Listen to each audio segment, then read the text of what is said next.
Hello everyone, I'm back again. I know, calm down. I know you're excited. Yesterday I did a Reddit video on r/confessions. And there was a murder confession on there. And that got me thinking, why don't I just do a whole video on murder confessions on Reddit? Sound fun? I've got my makeup bag because I just had a shower, so I've got a fresh face, fresh base, and we're gonna do what we did yesterday. We're gonna read a story, then we're gonna do my makeup while we talk about that story, and then we're gonna read a story, and then the process repeats itself. This is probably gonna be a long one, so grab your cherry Pepsi Max. Mine is ice cold from the fridge. Also, look at my new necklace. Yay! Also, let's just take a moment to appreciate. Last night I spent a good few hours decorating my MacBook. Oh, look how cute it is. We've got so much Snoopy on there because I love Snoopy. Let's do our first story. So as was yesterday, I haven't read any of these stories yet. This is going to be my bare reaction, and we're going to be going through this together. So that's nerve-wracking, but go away. I'm scared. Okay, so this first one is on r/confession, and it's from throwaway Tor user 92. Isn't Tor the dark web browser? Ah! I'm scared. Anyway, the title is simply "I murdered someone, full stop." Okay. Why? Okay. This happened a good number of years ago. At the time, I was a pretty high up drug dealer, moving a good number of ounces of heroin. I wasn't El Chapo, but I had power, money, and respect. I don't know who El Chapo is. Sorry. I had a girlfriend of a few years. She ended up getting pregnant, and a couple months after my child was born, she left me. I was destroyed. At the time, I had a mental disorder that made this breakup unbearable, and I was a mental wreck, and my anger was at an all-time high.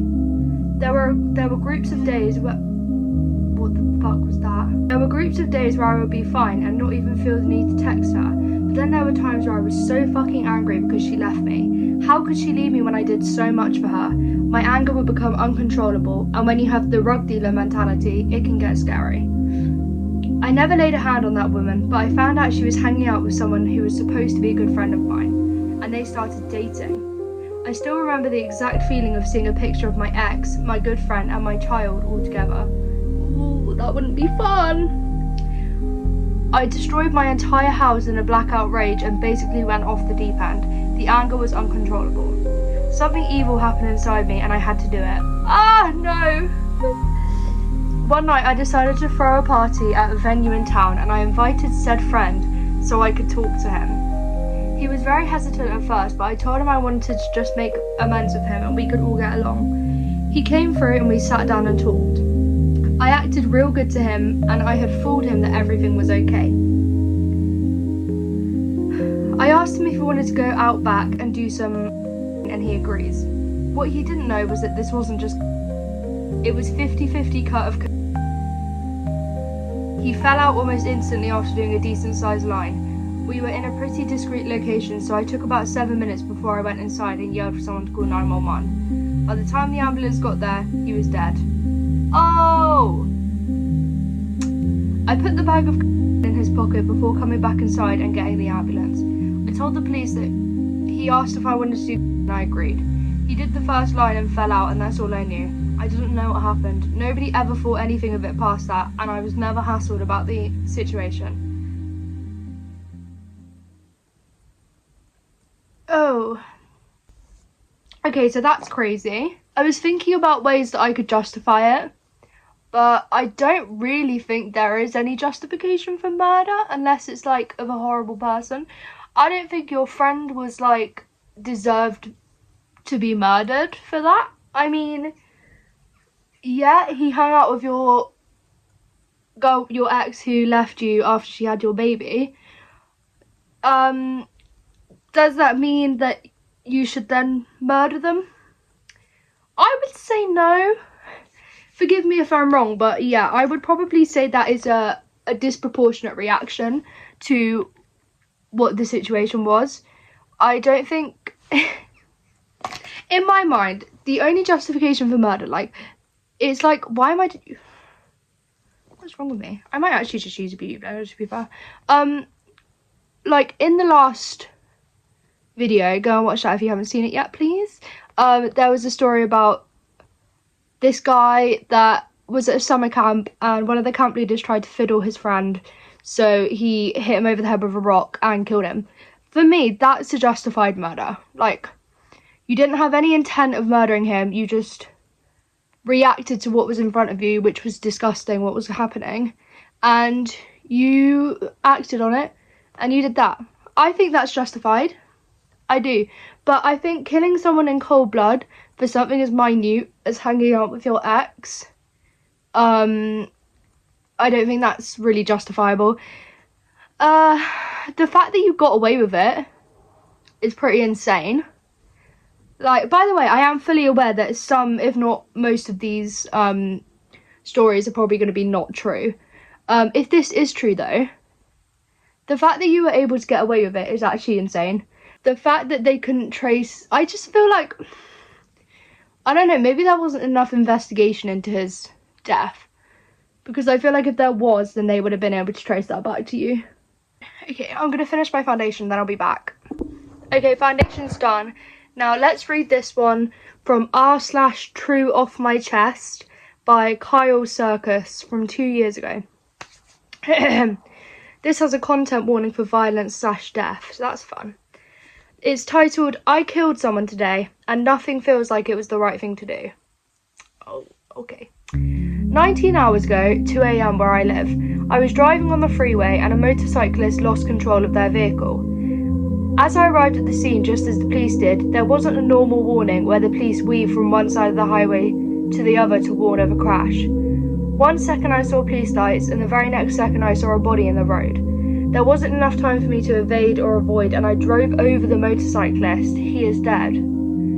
Everything since has just felt like something I should be doing. After the police told me I was to go, I couldn't, and they ended up calling a crisis therapist to convince me I was allowed to leave. But I just couldn't go home after the realisation there were pieces of a person on my car. I couldn't just go home and leave parts of a human being to deal with afterwards. So the therapist and officer told me I should go to a car wash. But that felt... well, I still don't know how that felt, to be honest, but it felt like the less wrong thing to do, so I agreed. Somehow in my shock, I convinced myself that this is just something that happens to me and I'd be okay once everything was over. But once I started the car wash wand, everything I convinced myself of just fucking crumbled. My plan that I'd be alright crumbled, my thoughts of I can manage the situation crumbled. The entire time I was physically washing my car, I was uncontrollably bawling my eyes out. The thought that this piece here was once part of a human and I'm just washing it off as though it used to be a bug broke me. After getting home and sleeping the little bit I could, everything just feels wrong. Oh my god. All day my family has been bombarding my phone trying to reach out, but I just can't handle being asked how I'm doing again. I feel wrong and I can't explain how wrong is an emotion, but wrong is all I can say. My mum tried to force me to go to an aviary with the family. I'm guessing that's like a bird thing. But again, everything is wrong. The person I killed will never go to an aviary. I'm probably pronouncing that wrong. So how can I just go out like nothing happened? This was probably not the best thing I did today, but I just looked at my car and noticed all the damage, and I didn't look closely enough to see earlier this morning during the car wash. And I froze, and I was just unable to move and unable to reconcile my feelings or thoughts, and everything just hit like I was back at the car wash. And again I just stood there sobbing uncontrollably. I don't know what to do. Everyone I've tried to talk to, my family, therapists, police officers, they are all telling me I did the best I could and trying to help me cope, but right now at this moment they are wrong and everything is just wrong. Whoa! That is really sad. Obviously you weren't in the wrong in that situation. I wouldn't call that murder. That's not a murder confession. Like, you didn't deliberately go out of your way to kill him. You didn't even know he was there, and if he was already in the road, he'd already come off his bike and you just didn't see him because the police didn't make it well known enough that he was there. That is not your fault. That is absolutely horrible that happened to you. I do get what you mean about like when the police and the crisis responder asked you to just go to a car wash and wash it off, I feel like that would feel wrong to me as well. I don't know, I feel like that's quite, like, dismissive, and I'd feel like it would be really dehumanizing to the person that just died. Like, disrespectful. I mean, obviously it's not your fault, and you had to go to the car wash, otherwise you would have had to do it yourself, and that would have just been awful. But man, that is absolutely horrible. But this was 2 years ago, so I hope the original poster is somewhat okay now and has somewhat managed to move past what happened. Because that is, yeah, that's really, really upsetting. But I'm going to finish my concealer and then we'll come back for another story. I'm back. So this one's a bit different because someone has gone on r/asked Reddit and said, Redditors who have killed someone, how did it happen and for what reason did you do it if you meant to, blah, blah, blah. So we're going to be reading through what some of the replies have said, of people telling their stories about how they killed someone. So they'll probably be a bit shorter. So this one, 15 years ago. In my last video, they were all really recent, but these ones all seem to be from quite a long time ago. Okay. Yes, I was in military school, the kind where they send youth that have committed criminal offences. I had broken my ankle while playing basketball. There was this one guy always talking shit, but he'd never do anything. With me on crutches, the assumption is that he felt he could take me. Okay, that's not very good, is it? He just took the opportunity while you were rendered vulnerable. As I'm going down the walkway, I hear someone holler for me to watch out. I turned just in time to see him rushing at me. I flipped him over my shoulder onto his back and I took the armpit portion of my crutch to his neck and crushed his windpipe. It was meant to only stop him, but I applied too much pressure. There was an investigation, but with so many witnesses and other cadets and personnel, it was not hard to conclude it as self-defense. Christ. I mean, that's kind of badass, I can't lie. Like, he was rushing at you and you flipped him over your shoulder and crushed his windpipe with your crutches. That is actually crazy.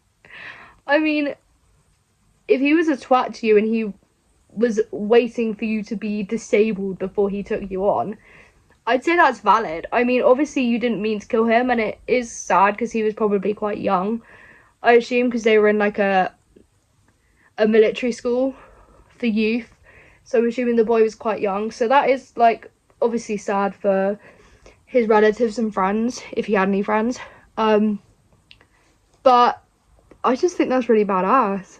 I would never be able to do that. Like, I just freeze up in situations of stress, which is really annoying. Like, but then, say I'm in an argument with someone, or like, this used to happen to me all the time in secondary school, where someone would say something horrible to me, and I would just, like, not say anything back and just, like, be all depressed. And then I'd get home and I'd instantly think of the most wicked ass comeback you've ever heard of, and I used to be so upset that I didn't think of it in that moment. Kind of valid. I wouldn't say that's murder. Not murder. This one is from Shit People Say. Oh wait, what's my next step? I'll do my brows next. I say do my brows, I mean put brow gel on them, if I can find my brow gel. My mum killed a kid on a bike while taking me to school. I was 9 and he was 7. Oh no.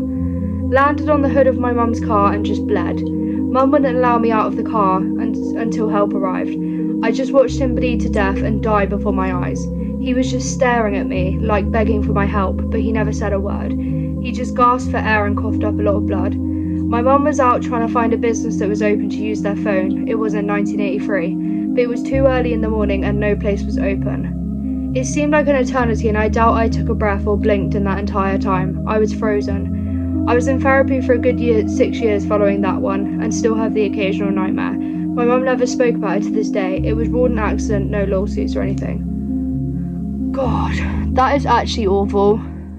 To witness something like that at such a young age as well, because he was only 9, that would genuinely fuck you up for the rest of your life. I'm not surprised he needed years of therapy after that. And I bet the mum as well probably felt so fucking guilty. I mean, he was 7. That is so fucking sad. He actually had his whole life ahead of him, and he was just riding his bike. Oh, that's really depressing.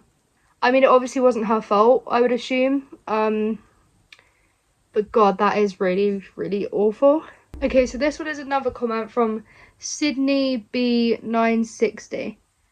A lot different from the post so far, but I at least feel somewhat responsible. My grandpa was a troubled person. He had severe PTSD from war and had been diagnosed with schizophrenia. I was 14 when I found out my grandma was divorcing him because he wouldn't get help and was never taking his meds. Basically, she was completely drained and he didn't care. I was at the house when he came up to me and asked if I wanted to go out and hang out with him in the garden. We used to do it all the time and I did love hanging out with him. I didn't want to then because I was lazy and it was summer and I just wanted to stay inside on the computer because it was Sunday and I wanted to relax before school. He was really upset I didn't want to spend time with him but told me he was sorry for the situation with him and my grandma and that he would always love me. The next day I got picked up from school and found out he shot himself. Apparently after I talked to him he went and got his gun. He waited until the next day when my grandma was at work and he was alone and shot himself. I know it's not my fault and it's really common for everyone close to someone who commits suicide to blame themselves. Rationally I know all of this, but even almost 10 years later I still replay that day in my head. Maybe if anything I could have spent one more day with him. He was troubled but also one of the kindest people I knew. There were so many signs that he was suicidal but nobody did anything. God, that is awful. Like, you would feel guilty for that. Like, I was like that as well when I was younger, when I was probably like 13, 14. I didn't want to do anything. I didn't want to go out with my parents. I didn't want to go out with my family. I just wanted to sit in bed and watch TikTok. I'm kind of like that now, but I will go out with people now. I just prefer to go on TikTok, if that makes sense. I completely get it though. Like, I'm gonna do this so you don't feel threatened by the fact that I'm insanely intimate with you in the camera. She also made an edit, or he, sorry, I don't know. They also made an edit saying that it was summer and it was the first month of school and it was hot and they wanted to be in the house with air conditioning. And that's completely understandable, you know. I mean, we don't have those luxuries here in the UK. We don't have air conditioning. That's a thing of dreams. But he was obviously really, really troubled. As you said, he had PTSD and schizophrenia. And I just feel like he would have always done that, regardless of whether you hung out with him or not. He was always going to do it. And it was always the last time that you would be hanging out. He knew that. He just didn't tell you it was going to be the last time. Oh, why is that so deep? He 100% knew what he was going to do, because people who kill themselves, a lot of the time they have it planned in their head for a long time. How they're going to do it, when they're going to do it, where they're going to do it. Like, it's a very methodical thing. I mean, obviously people do it on a whim, but I feel like most of the time it's a long time coming and people already have a plan of what they're going to do. And I feel like he definitely already had a plan in place. He just obviously didn't tell you because you were 14. And like, for that exact reason, you were 14, you shouldn't feel guilty. It wasn't your fault. Nothing could have made that your fault. And that is not a murder confession. Come on guys, where the fuck are the murder confessions? This one is also from r/askreddit, and the question was, do you know anyone who's ever committed murder and what's the story? This one's from 2 years ago by Gratitude. Oh, I like that. That's a cool name. Where the fuck is my mascara? Wait, I didn't do my nose contour. What the flip? Anyway. One of the most intelligent men I knew, my former boss, R, passed away of old age last year. When he was 16, which would have been in the 1940s, his mostly absentee, degenerate, doper father showed up, took R's younger sister in the garage and beat her almost bloody with a belt. R arrived just in time to roll up the garage door and told the old man, "You ever touch her again, I'll kill you." The next day after school, he comes home to hear his sister screaming in the garage. He goes in the house, grabs his dad's shotgun, rolls out the door, tells sister run, and shoots and kills the bitch. R was taken to juvie till trial. Sister was sent to live with an aunt. At trial, the local Baptist pastor told the small town judge he and his wife would legally adopt R. Judge declared the killing justified, and R grew up safe and loved and got a degree in psychology. He told me the adoptive parents were his real parents. Oh my god. What a story. Traumatic for everyone involved. Definitely the sister, definitely the son. Like, but for the sister, that would have been fucking insanely traumatizing. I hope she didn't actually witness what happened, because he told her to run before he did it. So I hope she didn't see it go down. If she did, then yeah, that would have been extremely traumatic for her. And then also losing her brother at the same time in juvie. Obviously he didn't stay there because the badass Baptist adopted him. That's insane. I love that. That is such a crazy story, but also it's really nice to see one with a happy ending. This is something I'll always stand by. If you had that child, love them or give them away. Give up your responsibility. You see so many cases of parents abusing their children or even killing them. If you've had that child deliberately, or even non-deliberately, if you have a child accidentally and you realise that you're not ready for a child and you don't like it, instead of abusing it and killing it, why don't you put it up for adoption? Why don't you put it into foster care? Because yeah, that's probably not going to be a nice experience for the child to be raised in foster care, or yeah, but it's going to be a nicer experience for the child than being hella abused or murdered by their own parents. You know, so this is a little PSA. If you have a child, by accident or deliberately, and you don't think you're ready and you don't even like the child, don't abuse it. Just give it away. You know? Give it a better life. Give it a chance at a good life. Like, that's just insane. It's like, I have quite a controversial opinion where if I had a child who had severe disabilities or learning difficulties, and I know I'm not capable of looking after a child with those needs, I'm not going to put that child through hell with a parent who's incapable of looking after them. I'm going to give them to someone who is capable of looking after them, whether that be a residential home or foster care or a disability charity or something. I'm not going to take care of them because I know I'm not going to be able to. So I feel like all parents should have that attitude, and it's upsetting that a lot don't, and they just decide to kill their child. You better still have a Pepsi on the go. Oh, I forgot to do my lips. I'll do my lips and then we'll do one more story and then we'll call it a day. Okay, guys? Because this video is half an hour long. So you better buckle down and enjoy watching this. Okay. This one's a pretty long one, so let's get into this.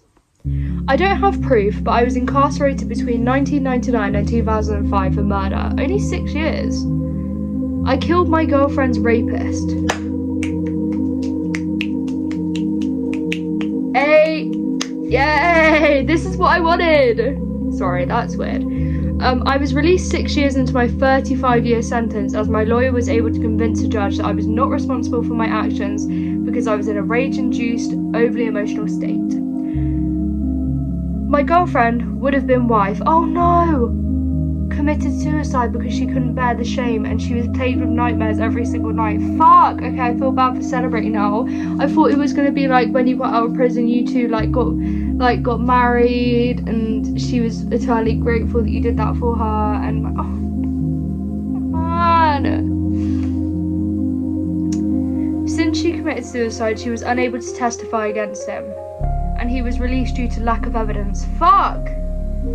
The rape wasn't reported until days after it occurred, so there was no DNA against him and he had an alibi. I learned the morning following the funeral that he was released. He was a free man and the love of my life was dead. I was dead. At that point, I didn't care if I got the needle. I was going to make sure he was dead too. I'm assuming the needle means like lethal injection, I guess. It wasn't hard to find him. I won't go into detail how. I've been convicted of my crime, so I don't have to worry about sharing details unless I was explicitly told otherwise. That said, I confronted him, and his smug smile that he gave me while he said, "Go ahead, touch me," threw me over the edge. I'm 5'10", 250 pounds.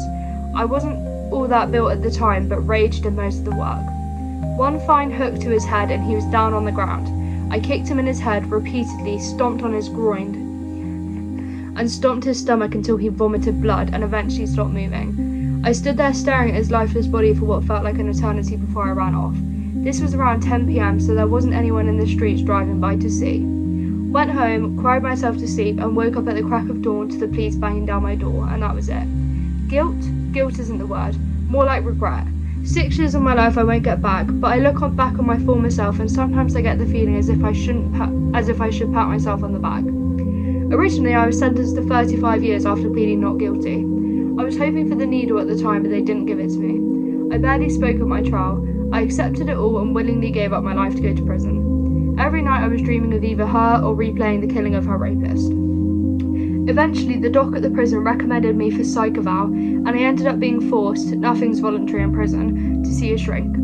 The shrink concluded that I acted out of pure rage since so much time was lost during that day.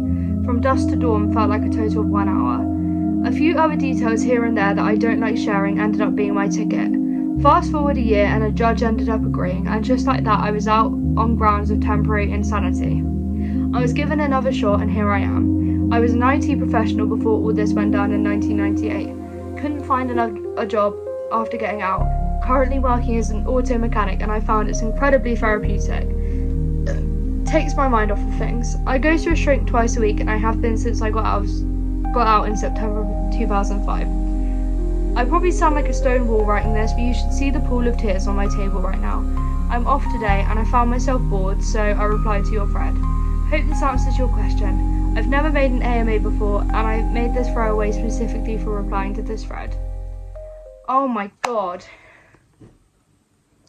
Well, that was horrible. I mean, that is one that I will say is definitely valid. I don't even know, if someone like raped my sister, yeah.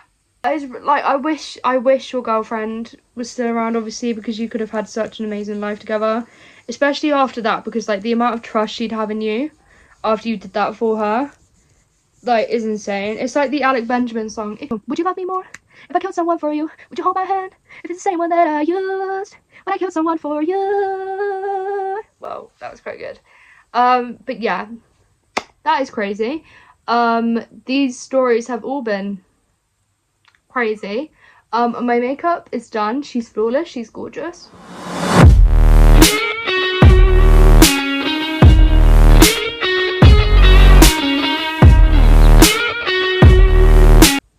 And yeah, I will see you at some point in the near future, maybe tomorrow. I got nothing going on tomorrow. I might pop a video out to you as well. So yeah. Let me know what other videos you guys want to see from me, because I don't know how, I have no ounce of creativity in my bones. So I don't know what I'm doing and I can't think of any video ideas. My Reddit videos, I really love doing them and they're quite simple to edit, so I really like making them. However, they get no views, so that's upsetting. The ones that get the most views are the ones where I do commentary and I'm like talking about someone, but I can't think of anyone to talk about. Give me some controversial people, please, before I go crazy. Give me some controversial people that would piss you off. I don't know, send me your messy stories and I can tell your story times, you know, like, come on guys. Let's get the ball rolling. Okay, bye everyone, love you.